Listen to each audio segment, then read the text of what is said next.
주시는 하나님의 말씀 받겠습니다. 누가복음 5장 27절에서 33절까지의 말씀.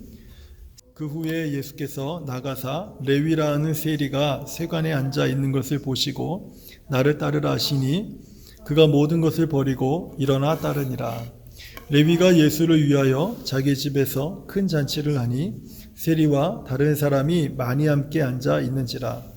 바리새인과 그들의 서기관들이 그 제자들을 비방하여 이르되 너희가 어찌하여 세리와 죄인과 함께 먹고 마시느냐. 예수께서 대답하여 이르시되 건강한 자에게는 의사가 쓸데없고 병든 자에게라야 쓸데있나니 내가 의인을 부르러 온 것이 아니요 죄인을 불러 회개시키러 왔노라. 그들이 예수께 말하되 요한의 제자는 자주 금식하며 기도하고 바리새인의 제자들도 또한 그리하되 당신의 제자들은 먹고 마시나이다. 아멘. 우리는 사순절 기간을 보내면서 지난주부터 예수님께서 우리에게 주신 은혜에 관한 말씀을 나누고 있습니다. 예수님의 은혜에는요, 여러 가지 특징이 있는데요. 첫째는 예수님의 은혜는 어떤 값으로도 지급할 수 없을 정도의 높은 가치가 있다는 것입니다.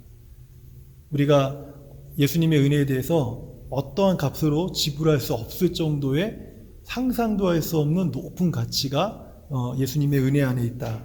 그리고 두 번째는 예수님의 은혜는 값이 없습니다. 예수님의 은혜는 값이 없어요. 그래서 값없이 우리들에게 주어집니다. 예수님께서 아무런 값을 요구하지 않고 그냥 거저 주신다는 거예요. 세 번째는 예수님의 은혜는요, 어떤 조건도 없습니다. 값없이 주시는 이 예수님의 은혜를 어떤 조건을 달아서 주기도 하고 그리고 거절하는 그런 것이 아니라 모든 자들에게 조건 없이 주신다는 겁니다. 그리고 예수님의 은혜는요, 자기를 희생한 희생의 열매입니다. 예수님의 은혜는 자기를 희생한 그 희생의 열매로 주어지는 것입니다. 우리는 거저 받지만은 예수님은 거저 준 것이 아니라 자기를 희생하여 주신, 희생의 대가로 주신 아주 값진 은혜라는 것입니다. 그리고 예수님의 은혜는요, 우리를 의롭게 합니다. 우리가 아무리 어떤 행위로 우리를 의롭게 하려고 한다 할지라도 그것으로 우리는 온전할 수 없지만 예수님의 은혜는 하나님 앞에서 우리를 의롭게 하신다는 거예요. 하지만 성경을 보면은요, 의인이라고 생각했던 사람들, 자타가 공인하든지 스스로 인정하든지 다른 사람이 의인이라고 말을 하든지 성경에 보면 의인이라고 생각했던 사람들 또는 여겼던 사람들은 하나님께서 주시는 이러한 은혜를요, 하찮게 여기고 대수롭지 않게 여겼습니다. 왜냐하면 이들은요, 의로움의 옷을 본인이 직접 입어서 의인이 되었든지 아니면 사회에서 입혀주어서 의인이 되었든지 아니면 교회에서 입혀주어서 자칭 의인이라고 여기며 살았던 사람들이기 때문에 예수님의 은혜가, 하나님의 은혜가 이들에게는 그리 가치가 있지 않았습니다. 반면에 이런 예수님의 은혜에 아주 끌리고 매료되었던 사람들이 있었는데 그 사람들은 모두가 다 죄인이었습니다. 성경을 보면 죄인들만이 예수 그리스도께서 주시는 은혜에 끌렸고 그것에 매료되어서 그 은혜를 갈망하고 그 은혜를 사모했다라는 것입니다.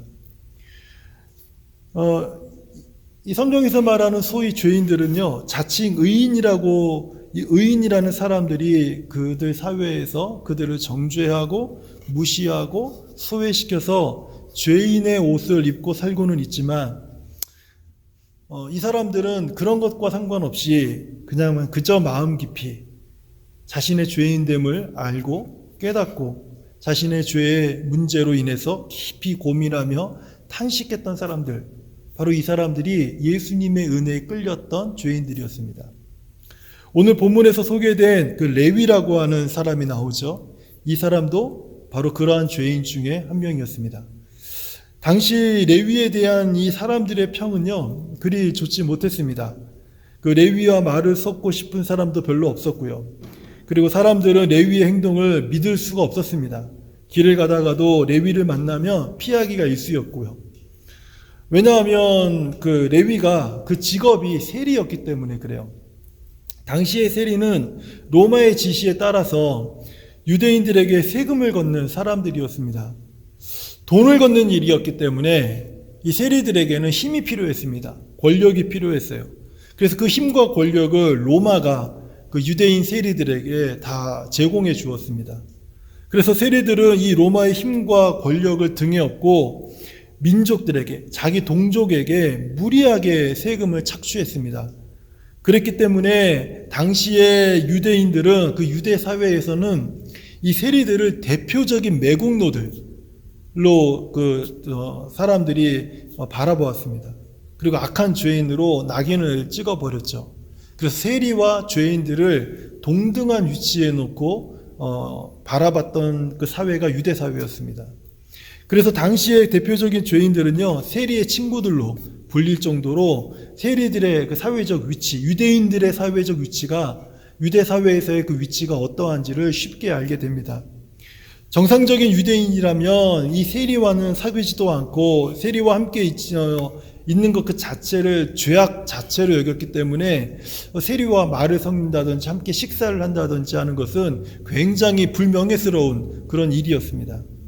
이런 세리에게 오늘 본문을 보니까 예수님께서 찾아가신 거예요. 그리고 그 레위를 바라보시면서, 그 세관장에서 일하는 레위를 바라보시면서 나를 따르라 라고 예수님이 레위를 부르십니다. 이 부르심을 들은 레위는요, 바로 예수님을 따랐어요. 그리고 예수님과 그의 제자들을 자기 집으로 초청을 해서 아주 큰 잔치를 벌였습니다. 레위는 이 초청에 응해 주신 예수님에게 너무 기뻐서 자기 친구들을 그 잔치에서 소개시켜 주었습니다. 그리고 그들과 함께 먹고 마셨죠. 그런데 세리였던 레위가 자기 친구들 예수님께 소개시켜 주었는데 그 친구들을 오늘 성경에는요, 죄인들이라고 기록을 하고 있어요. 바리새인들과 서기관들은요, 예수님께서 세리와 죄인들과 이렇게 함께 먹고 마시는 모습을 지켜보다가 참지 못하고 예수님과 제자들을 향해서 비방을 하기 시작을 했습니다. 너희가 어찌하여 세리와 죄인과 함께 먹고 마시느냐? 너희가 어찌하여 저 세리와 죄인과 함께 먹고 마시느냐? 이렇게 비방했던 이유는 당시에 예수님은요, 유대 땅을 아주 떠들썩하게 만들었던 장본인이었죠. 그리고 유대 땅에서 가장 그 당시에 핫했던 사람이 바로 예수님이었습니다. 당시 사람들은 예수님의 예수님처럼 말씀하시고 예수님처럼 능력을 행하시는 사람을 이전에도 본 적이 없었고 이후에도 본 적이 없습니다. 그러니까 듣도 보도 못한 말씀과 그 능력을 행하시는 분을 보면서 사람들은 예수님에 대해서 이런 말을 했습니다. 하나님께서 보내신 위대한 선지자이다. 400년의 침묵을 깨고 하나님께서 드디어 이 유대 땅에, 이스라엘 땅에 보내신 하나님의 위대한 선지자, 하나님의 거룩한 사람이다. 이렇게 예수님에 대한 소문이 유대 온 지역에 다 퍼지게 된 겁니다. 그래서 바리새인과 서기관들 생각에는요, 세리 같은 이런 죄인들과 절대 상종하지 않을 제1순위의 사람이 있다면, 세리와 죄인들과 식사를 한다든지 그들과 상종하지 않을 제1순위의 사람이 있다면 그것은 단연코 예수 그리스도예요. 왜냐하면 그 소문이, 예수님에 대한 소문이 그렇게 말해주고 있었기 때문이죠. 그런데 죄인이 차려놓은 이 잔치에서 죄인들과 함께 웃고 떠들며 먹고 마시는 예수님의 모습은요, 그들이 볼 때는 죄인 그 자체였습니다. 예수님과 그 제자들은요, 그냥 죄인 그 자체였어요. 그래서 예수님과 제자들을 이 바리새인들과 서기관들이 비방을 한 겁니다. 그랬더니 예수님께서 그 말씀을 듣고 이렇게 12절에 이렇게 말씀하시죠. 건강한 자에게는 의사가 쓸데없고 병든 자에게라야 쓸데있느니라. 너희는 가서 내가 긍휼을 원하고 제사를 원하지 아니하노라 하신 뜻이 무엇인지 배우라. 나는 의인을 부르러 온 것이 아니요 죄인을 부르러 왔다. 여기까지가 이제 오늘 본문의 이제 스토리입니다. 사실 예수님께서 죄인을 직접 찾아가신 일은요, 그런 일을 기록한 것은 오늘 본문에서 처음 기록한 것은 아니었습니다. 우리가 잘 알듯이 마태와 똑같은 세리장이었던 여리고에 살았던 이 삭개오를 또 찾아가셨죠. 그리고 사마리아에 있는 수가성 여인, 사마리아에 살고 있는 수가성 여인도 예수님이 찾아가셨습니다. 그리고 자신을 배신한 제자들을 찾아가셨고요. 예수님을 3번이나 부인했던 베드로를 찾아가기도 하셨습니다. 그리고 거기에서 예수님은요, 그들에게 은혜를 베풀어 주셨어요. 예수님은 그들과의 만남에서 예수님의 은혜로운 만짐이 있었습니다. 그리고 예수님의 은혜로운 부르심이 있었고, 그리고 은혜로운 말씀을 들려주었고, 은혜로운 동행을 하셨습니다. 예수님은 사람들과 만날 때마다 어떤 그 터칭하는, 그들을 만지고 또 그들의 이름을 부르시고, 또는 그들에게 어떤 말씀을 주시고 또 그들과 함께 동행하는 이런 일들을 예수님께서 하셨다라는 거예요. 근데 이게 다 은혜라는 거예요. 어떤 일은 예수님께서 부르시자 그 모든 것을 버리고 예수님을 따랐고요. 어떤 일은 그 사람을 만지자 또는 그의 삶을 어루만지시자 그의 삶이 회복되었습니다. 또 다른 사람에게는 말씀을 하실 때 그 말씀을 경청하고 순종함으로 그는 하나님을 경험하게 되었습니다. 또 어떤 사람과는 동행하여 주심으로 예수님께서 그에게 생명이 되어 주셨습니다. 놀라운 사실들은요, 만짐에 회복된 사람들은 죄인들이었어요. 부르심에 반응한 사람들도 죄인이었습니다. 말씀을 경청하고 순종한 사람들도 죄인이었습니다. 동행하며 생명을 얻고 기뻐한 사람들도 죄인들이었습니다. 바리새인들처럼 서기관들처럼 자신을 의롭게 생각하며 예수님을 비방했던 사람들은 예수님이 만지셔도 회복되지 못했고, 부르셔도 반응하지 못했고, 말씀을 들려주셔도 경청하지 못했고, 그리고 동행하셔도 깨닫지 못했습니다.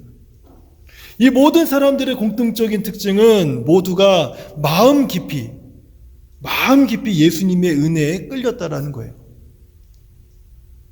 모두가 예수님이 만지시던, 말씀하시던, 부르시던, 함께 가시던 그 모든 일에 예수님의 은혜에 그들은 매료되었습니다.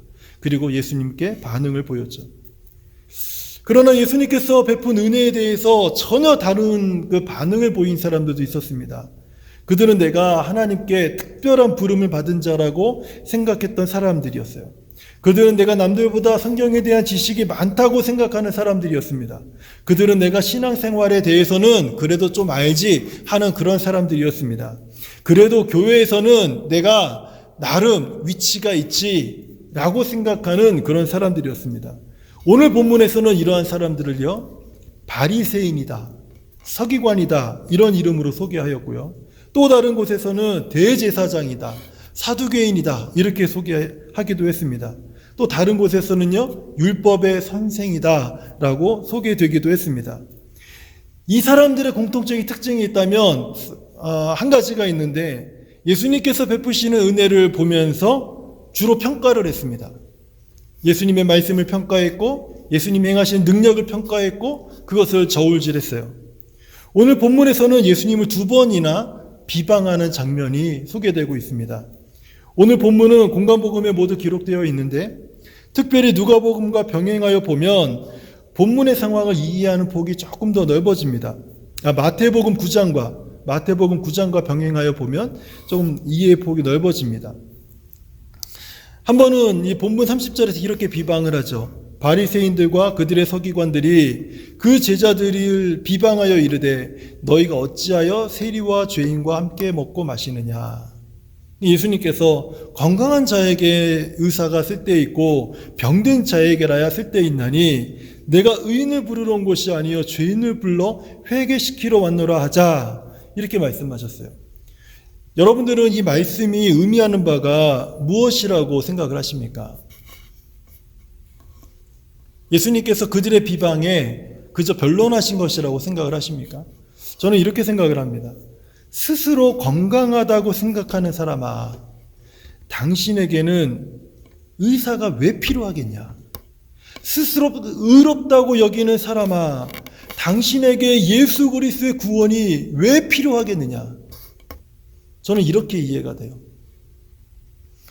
그리고 이렇게 말을 들으니까 이 바리새인들과 사두개인이 그 서기관이 좀 약간 기분이 안 좋았나 봐요. 그러면서 33절에서 다시 비방을 합니다. 요한의 제자는 자주 금식하며 기도하며 바리새인의 제자들 또한 그리하는데 당신의 제자들은 왜 먹고 마십니까? 지금 그 바리새인의 제자들과 누구를 비교하고 있습니까? 요한의 제자들. 그 당시에 모든 백성들이 인정하며 존경했던 요한 선지자의 제자들과 바리새인 자신들의 제자들과 이렇게 비교를 하는데 어떻게 비교합니까? 동등한 위치에서 비교를 하는 거예요. 즉 우리는 금식하면서 절제하는 경건한 삶을 살고 있는데 어떻게 너네들은 이렇게 먹고 마시면서 먹는 것을 탐하면서 이렇게 신앙생활할 수가 있느냐? 이것이 바른 것이냐? 이렇게 비방하는 것이죠. 예수님께서는 마태복음 9장 13절에서 이런 말씀을 하세요. 너희가 가서 내가 긍휼을 원하고 제사를 원하지 아니하노라 하신 뜻이 무엇인지 배우라. 나는 의인을 부르러 온 것이 아니요 죄인을 부르러 왔노라. 구약의 율법의 핵심은요, 제사제도에 있다고 제가 한번 말씀을 드렸습니다. 구약의 율법의 가장 큰 핵심은 제사제도에 있다고 해도 저는 과언이 아니라고 생각을 해요. 그렇다면 제사는 누구에게 필요한 것입니까? 제사제도는요, 백성들이 피를 통해서 하나님께 나아오는 방법을 제시한 것이다. 제가 말씀을 드렸죠. 즉 죄인들을 위해 제사가 필요한 것입니다. 의인을 위해서는 제사가 필요한 것이 아니에요. 죄인들이 짐승의 피를 흘려서 그 피를 힘입어서 하나님 앞에 나아가서 속죄함을 얻기 위해서 이 제사라고 하는 율법이 주어진 것이죠. 그러면 제사 제도가 주어진 이유가 무엇입니까? 죄인을 불쌍히 여기는 하나님의 마음 때문입니다. 이것이 제가 지난 수요일에 좀 오랜 시간 설명했던 하나님의 의, 제다카에 대한 부분이었어요. 율법의 정신은 의인들을 향하고 있지 않습니다. 죄인을 불쌍히 여기는 하나님의 마음에 있다라는 거예요. 그런데 아직도 이런 율법의 정신을 깨닫지 못하고 그저 죄인을 비방만 하고 정죄만 하려고 하는 율법의 선생이라 불리고 있는 이 바리새인들아, 이 뜻이 무엇인지 다시 배워라. 지금 예수님이 그렇게 말씀하신 거예요. 한번 잘 생각해 보세요. 하나님께서는 율법이 있기 전에 아담에게 짐승의 피를 흘려서 가죽옷을 입히셨습니다. 그것이 언제였습니까? 죄를 지은 이후였어요. 죄를 짓기 전에는 짐승의 피를 흘려서 가죽옷을 지어서 아담에게 하와에게 입히실 이유가 없었습니다. 그럴 필요가 없었어요. 죄를 짓고 나니까, 이제 죄인이 되고 나니까 하나님께서 가죽옷을 입혀서 아담과 하와의 그 허물을 가려주신 거예요. 하나님께서 노아를 통해서 방주를 짓게 하시고 구원 계획을 세우신 것은 언제였습니까? 앞으로 온 땅에 죄악이 가득해지고 사람이 악해질 때를 대비해서 하셨습니까? 아니죠. 이미 온 땅에 죄악이 가득했고 사람이 마음으로 생각하는 모든 계획이 악한 것을 보시고 노아를 택하셔서 노아에게 산에 올라가서 120년간 방주를 지어라. 이것이 하나님의 마음이었어요. 몇 년 동안요? 120년 동안이라고 하는 긴 시간 동안 하나님은 타락한 세상, 마음으로 항상 악한 것만 생각하는 사람들에게 노아가 구원의 길을 만들고 있다는, 구원의 방법을 만들고 있다는 것을 120년 동안이나 보여주셨습니다. 하나님께서 소돔과 고모라를 불로 심판하려고 하실 때 아브라함의 간청을 거듭 받아들이신 것은 소돔과 고모라에서 다만 몇 명이라도 구원하기 위해서 하나님께서 아브라함의 그 간청을 거듭 허락해 주셨던 거예요. 만약에 그러지 않다면 뭐하러 아브라함의 기도가 필요했겠습니까? 그냥 불로 심판해 버리면 되는 것이죠. 하나님께서 이스라엘 백성을 가나안 땅에 들어가게 하신 후에 그리심산과 에발산의 축복과 저주의 말씀을 선포하신 것은 백성들에게 너희가 이 율법의 말씀을 지켜 행하지 아니하면 너희는 저주를 받을 것이다라고 경고하기 위한 것이 아니었습니다. 백성들이 그 토라의 말씀에 불순종함으로 이 축복의 땅에서, 이제 들어온 이 축복의 땅에서 너희도 이 가나안인들처럼 쫓겨날까 염려하셨기 때문에 하나님이 축복과 저주의 말씀을 선포하셨던 거예요. 그들을 위해서. 하나님께서 온 세상을 율법 아래 두신 것은 세상을 정죄하고 심판하기 위함이 아니라 예수 그리스도로 말미암아 율법을 완전히 성취하게 하시고, 그래서 예수 그리스도를 믿는 모든 자들을 의롭게 하시기 위해서 하나님이 율법을 주신 것입니다. 스스로 의롭다고 자처하는 자들이나 나는 의인까지는 아니지만 그래도 죄인은 아닙니다, 이렇게 주장하는 사람들이나 이 정도면 괜찮은 것 아닙니까? 제가 완벽하진 않지만 이 정도면 괜찮은 거 아닙니까? 라고 여기는 자들이나 혹시 모를 내세를 위해서 스스로 공덕을 쌓으려고 선행을 베푸는 자들에게 예수님의 은혜는 불편한 것입니다. 예수님의 은혜는 받아들이기 어려운 것입니다. 예수님의 은혜는 그들에게는 불필요한 것입니다. 그래서 예수님은 누가복음 18장 9절에서 14절에 자기를 의롭다고 믿고 다른 사람을 멸시하는 자들에게 한 비유로 바리새인과 세리의 기도를 한 비유로 말씀하셨습니다. 한번 잘 들어보세요. 두 사람이 기도하러 성전에 올라가니 하나는 바리새인이요 하나는 세리라. 바리새인은 서로 따로 서서 따로 기도하여 이르되 하나님이여, 나는 다른 사람들 곧 토색, 불의, 간음을 하는 자들과 같지 않습니다. 그리고 저 세리와도 같지 않게 하심을 감사합니다. 나는 일해에 2번씩이나 금식하고요, 또 소득의 11조를 제가 하나님께 드립니다. 기도하는 가운데 자기 자랑만, 자기의 의로움만 다 드러내고 있는 이 바리새인의 기도를 예수님이 먼저 얘기하셨습니다. 그리고 이제 세리의 기도를 들려주세요. 세리는 멀리 서서 감히 눈을 들어 하늘을 쳐다보지도 못한 채 다만 가슴을 치면서 이렇게 기도합니다. 하나님이여, 불쌍히 여기소서. 나는 죄인이로소이다. 하나님이여, 불쌍히 여기소서. 나는 죄인이로소이다. 이 두 사람의 기도를 비유로 들어 말씀하시면서 예수님은 이렇게 말을 해요. 저 바리새인이 아니고 사람이 의롭다 하심을 받고 내려간 사람은 저 바리새인이 아니고 세리이다. 여러분 놀랍지 않습니까? 어떻게 하나님 앞에서 죄인된 자가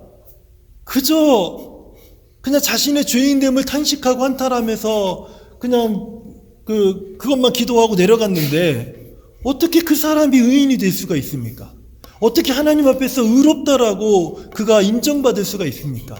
이게 율법에 적합한 일입니까? 적법한 일입니까? 그렇지 않죠.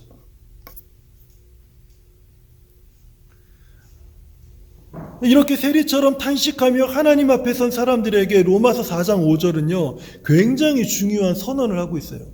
어떻게 세리가 자신의 죄악을 탄식하며 울며 가슴치며 그것만 고백했던 자가 어떻게 의로워질 수 있겠는가? 로마서 4장 5절은요 이렇게 말씀합니다. 경건하지 아니한 자를 의롭다 하시는 이를 믿는 자에게, 경건하지 아니한 자를 의롭다라고 하시는 일을 믿는 자에게 그 믿음을 의로 여기시나니. 제가 지난주에 경건하지 않다라는 말은요 godlessness라고 말씀을 드렸습니다. 뭐 그냥 단어 자체를 분석하면 하나님이 없다라는 뜻이죠. 경건하지 않다라는 것은 하나님이 없다는 뜻이에요. 그 삶에 하나님이 없다. 그 중심이 하나님이 없다는 뜻이에요.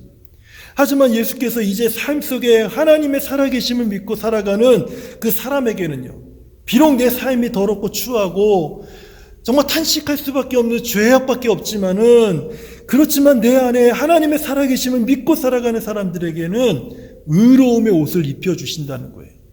그래서 죄인의 더러운 죄는 그 옷을 가려주시고 하나님께서 그를 의롭다라고 여기신다라는 거예요.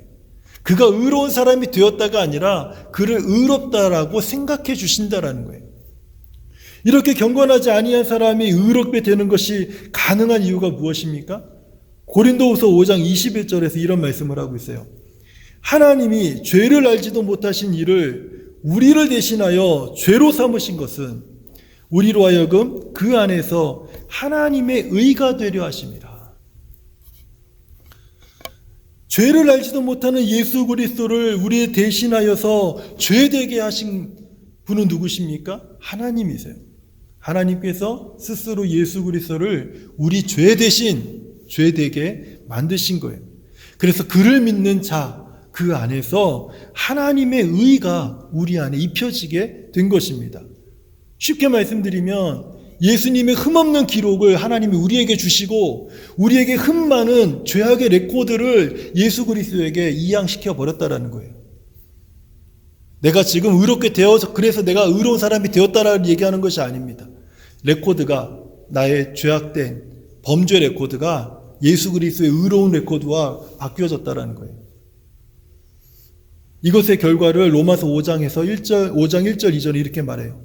우리가 믿음으로 의롭다 하심을 받았으니 우리 주 예수 그리스도로 말미암아 하나님과 화평을 누리자.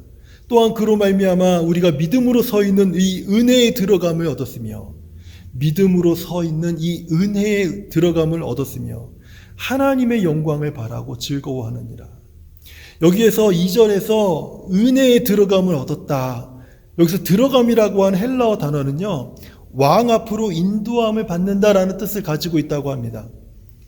예수 그리스도는 우리의 손을 잡고 우리를 하나님께로 인도하셨다라는 거예요. 예수 그리스도와 함께 하나님 앞에 선 우리에게 하나님은 우리를 향해서 정죄를 선고한 것이 아니라 은혜를 누리도록 하셨고 형벌이 아니라 하나님의 자비로 구원을 받게 하셨다라는 거예요. 비록 우리는 여전히 바울의 고백처럼 입술로는 여전히 내가 죄인 중에 괴수입니다. 이 고백밖에 말할 자격이 없죠. 만약에 우리가 예수 그리스도로 말미암아 의로워졌습니다라는 그 의로움이 행함이나 사람들에게 보일 만한 하나님의 의에 가까운 그런 의로움이라면 사도 바울이 왜 이런 고백을 하겠습니까? 어떻게 보면 성경에서 예수 믿고 가장 의로워진 사람이 누굽니까? 사도 바울 아니겠어요? 그런데 사도 바울은요, 자신에 대해서 고백하기를 나는 죄인 중에 괴수일 뿐입니다. 오늘 우리가 고린도 그 후서의 말씀을 쭉 읽으면서 사도 바울이 고린도 후서 그 12장 그 부분에서 자기를 자랑하는데 이렇게 자랑하더라고요. 내가 하도 자기가 잘났다고 자랑하는 사람들 때문에 나도 무익하나마 부득불 나를 자랑하노니, 이게 무슨 뜻입니까? 이런 자랑이 무익하다라는 거, 유익하지 않다라는 거예요. 서로에게 아무런 유익이 없다라는 겁니다. 부득불, 하지만 어쩔 수 없이 너희들이 이 이야기를 듣지 않고는 도저히 이 문제를 해결할 수 없기 때문에 어쩔 수 없이 하지만 이건 유익한 것이 아니라는 거예요. 그러면서 자기의 영적인 체험과 율법에 대한 지식과 사도됨과 하나님이 보여주신 놀라운 그 영적인 세계에 대한 것들을 이야기를 하죠. 그런데 이게 무익하다라는 거예요. 우리에게 아무런 도움이 되지 않는다는 거예요. 여러분, 사도 바울이 이것을 이렇게 고백하는 이유가 무엇일까요? 우리는 예수 그리스도를 믿음으로 의로운 자로 여겨진 자들이지 하나님의 의에 적합한 자들이 된 것이 아니란 뜻이에요. 누구도. 단지 예수 그리스도를 믿는 그 믿음을 따라서 하나님이 의롭다고 여겨주신 거예요. 판정해 주신 거예요. 이것이 제가 지난 수요일에 얘기했던 미시파트입니다. ጼ다카와 미시파트의 균형이 굉장히 필요한 거죠. 우리는 이 사도 바울의 고백처럼 내가 죄인 중에 괴수입니다라고 이 말 외에는 말할 자격이 없는 사람들이지만 하나님과 세상 앞에서는 어떻습니까? 그리스도의 영광스러운 빛을, 그리스도의 영광스러운 의로운 빛을 발산하는 의로운 사람이 된 것이죠. 이런 사람들에게 예수님의 은혜는 무엇입니까? 이런 사람들에게 예수님의 은혜는 생명입니다. 이런 사람들에게 예수님의 은혜는 구원이 되는 거예요.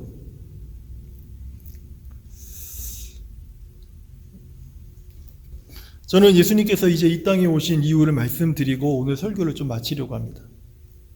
예수님의 부름을 받은 레위는요, 예수님과 그의 제자들을 저녁 만찬에 초청을 했죠. 그리고 거기에서 자기의 친구들을 예수님에게 소개해 주었습니다. 그것을 본 선한 사람들, 의로운 사람들, 교회 격식에 익숙한 사람들, 하나님의 말씀을 잘 안다고 생각하는 사람들은 그 모습을 보면서 화를 냈습니다. 그런데 예수님은 오히려 기뻐하셨어요. 그리고 이렇게 말씀하셨습니다. 나는 의인을 부르러 온 것이 아니다. 자기가 선하다고 말하는 사람들, 그들을 향해서 나는 너를 부르러 온 것이 아니야. 네가 정죄하는 바로 저들을 부르러 내가 이 땅에 온 것이다. 너와 나는 상관없지만 네가 죄인이라고 부르고 정죄하는 저 사람들은 나의 소중한 사람들이다. 이게 예수님께서 이 땅에 오신 목적입니다.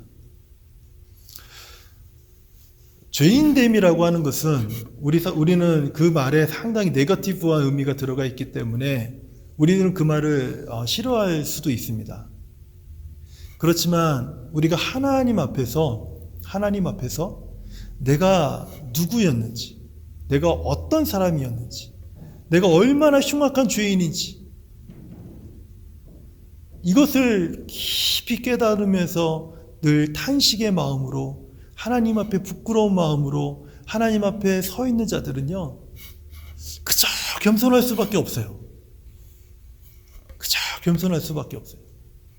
하지만 등을 돌려서 이 세상을 바라볼 때는 달라집니다.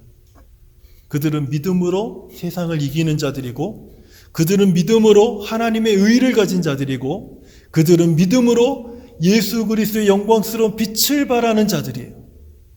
그러나 다시 내가 하나님의 임재 앞에 들어왔을 때는 여전히 하나님 앞에서 부끄러운 자이고 부족한 자이고, 그 은혜가 아니면은 그 은혜를 들이마시며 살지 않고는 정말 살아갈 수 없는 부족한 죄인이라는 것을 다시 고백할 수밖에 없는 연약한 자들이라는 거예요.